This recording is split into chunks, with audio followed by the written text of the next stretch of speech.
आपका शुक्रिया। बजट की स्पीच में फाइनेंस मिनिस्टर ने 4 बरादरियों का जिक्र किया।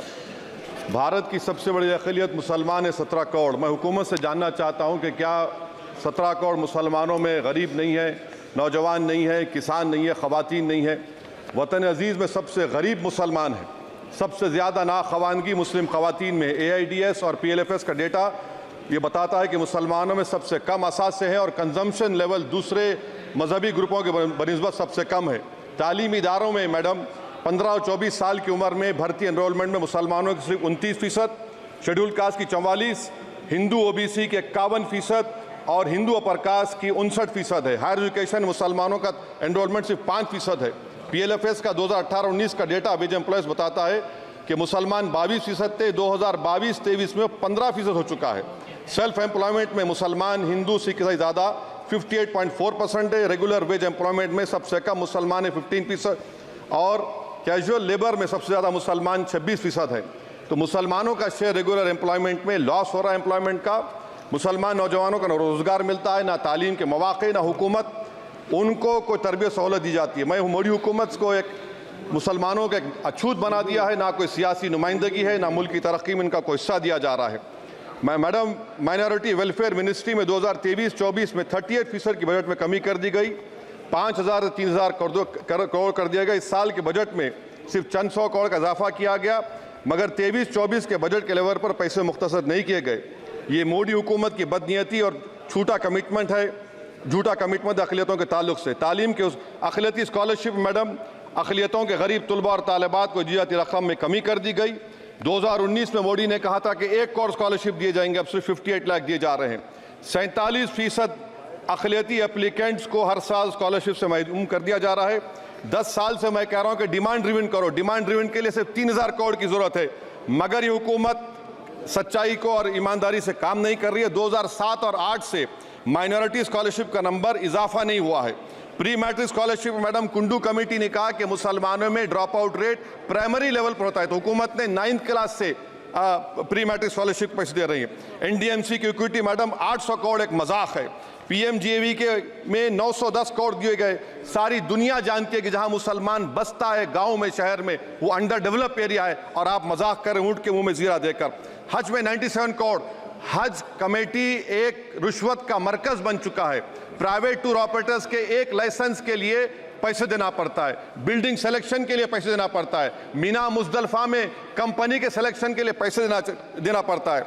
मैं हुकूमत से मुतालबा करता हूं कि ख़त्म किया जाए और CBI से इंक्वायरी करवाई जाए। मोदी हुकूमत को अक़लियतों बिल्कुल मुसलमानों से नफरत को ख़त्म करना पड़ेगा।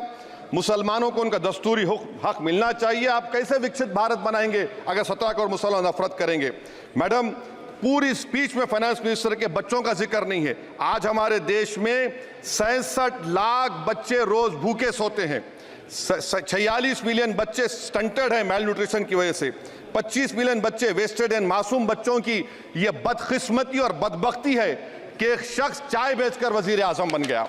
LTC long term capital gain tax madam was decreased from 20 to 12.5%. However, the indexation benefit has been removed and won't apply to any property purchased after 2001. This will be detrimental to the growth of real estate, limit household capital formation and impact employment generation in construction sector. This change in LTCG is a quasi-wealth tax on household, particularly the middle class. Internship programme madam 5 साल में आप 1 करोड़ लोगों को intern कराएंगे, यानी एक company को 4,000 लोगों को ट्रेन करना पड़ेगा। मुझे बताइए क्या ये बड़ी कंपनी का माने क्या है? It is unachievable. Will it be based on market cap, revenue, employ size? Maybe prime minister Modi is saying to Agniveer to do internship after 4 years of service in armed forces. Madam, 21 billion people have given up all hope and stopped looking for jobs.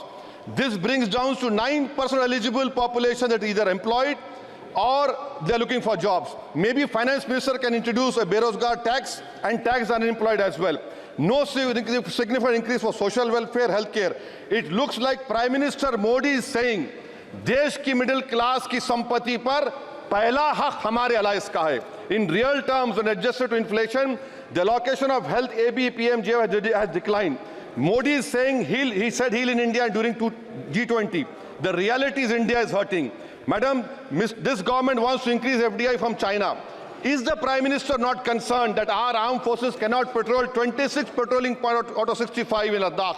Maybe the Prime Minister wants the Chinese monopoly Indian markets. Import from China have crossed 101 billion 2024. Prime Minister Modi says Khelo India, but in reality the budget has shown that Modi government policy is Jhelo India. गरीब, middle class, farming, city dwellers, men and women, सब मोदी को झेल रहे हैं. Madam, in the current financial year, in February 5th, 15,993 MSMEs have been closed. Total MSCs closed have 35,680. Andhra Pradesh bifurcation. This parliament passed a law. For last 10 years, Modi government has shown their intellectual dishonesty in not giving ITR, IIM, Bayaram Steel Factory, Railway Code Hazipet, recognition of Palmaru as National Irrigation Project. This shows intellectual dishonesty of this government. Madam, I end my speech by quoting a famous poet, and I'm amending certain verses. 133 crore इंसानों, जिंदगी से बेगानों, सिर्फ हुक्मरानों ने हक तुम्हारा छीना है. खाक ऐसे जीने पर ये भी कोई जीना है. बेशऊर भी तुमको बेशऊर कहते हैं. सोचता हो ये नादान कैसे हवा में रहते हैं. 133 करोड़ इंसानों, कब तक ये खामोशी?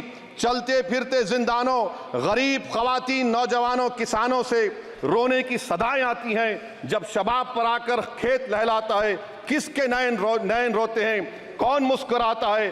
काश तुम भी समझो, काश तुम भी जानो किस कदर भयानक है जुल्म का ये ढब. देखो रख से आतिश व आहन देखते ही जाओगे, होश में ना आओगे. और अनएम्प्लॉयमेंट पर अभी बोला गया नौकरियां दे रहे हैं, तो शायर ने इनके बारे में अच्छा कहा कि फूल शाखों पर खिलने लगे तुम कहो, जाम जिंदों को मिलने लगे तुम कहो, चाक सीनों के सिलने लगे तुम कहो. इस खुली झूठ को, जहन की लूट को मैं नहीं मानता, मैं नहीं जानता. शुक्रिया मैडम. सारी इज्जतें अल्लाह ही के लिए है और अल्लाह ही मेहरबान निहायत रहम वाला है. हज और उम्रा का फरीजा अदा कीजिए Al Hind global services private limited के स्टार और बजट पैकेजेस के साथ. हरमैन शरीफ के करीब स्टार होटल्स में क़याम, 3 वक्त हैदराबादी जायकेदार खाने, AC बसेस के जरिए मुक़द्दस मुकामात की ज़ियारतें, सऊदी एयरलाइंस की डायरेक्ट फ्लाइट, हुकूमत सऊदी अरब और हुकूमत हिंदुस्तान से मंजूर शुदा. अल हिंद ट्रैवल्स की जानिब से हाजियों के लिए एक बेहतरीन तोहफा. अल हिंद के साथ उम्रा ट्रैवल करने वालों के लिए नेक्स्ट उम्रा ट्रिप पर 1% कैशबैक हासिल कीजिए. मुख्तलिफ ममालिक के वीज़ास और एयर टिकटिंग के लिए एक बार जरूर तशरीफ लाएं. आज ही अपना सफर बुक करें. Al Hind global services private limited, first floor, Babu Khan estate, Basheerbagh, Hyderabad. Contact 9949940160 और 04029562931.